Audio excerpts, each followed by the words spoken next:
అది ఒక అరణ్యం. అక్కడ ప్రతి అడుగు ప్రమాదంతో నిండిపోయింది. ధర్మాన్ని కాపాడటానికి ఒక యువరాజు తన మొదటి యుద్ధానికి సిద్ధమయ్యాడు.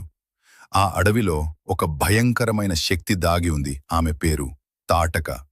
ఋషుల యజ్ఞాలను నాశనం చేస్తూ ఆమె ఆ అడవిని నరకంగా మార్చింది. కాని రాముడి మనసులో ఒక సందేహం. స్త్రీని ఎలా సంహరించాలి?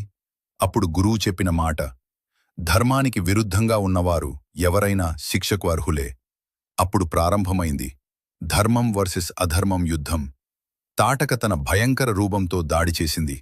అడవి కంపించింది, గాలి ఆగిపోయింది. అప్పుడు రాముడు తన విల్లు ఎత్తాడు. అది సాధారణ బాణం కాదు, అది ధర్మం తీర్పు. ఒకే బాణంతో తాటకను సంహరించాడు. ఆ క్షణం అడవి మళ్లీ ప్రశాంతంగా మారింది. ఋషులు ఆనందించారు. ఇది రాముడి మొదటి విజయం. ధర్మం ఎప్పుడూ గెలుస్తుంది, అధర్మం ఎప్పుడూ నశిస్తుంది. జై శ్రీరామ్, జై హనుమాన్.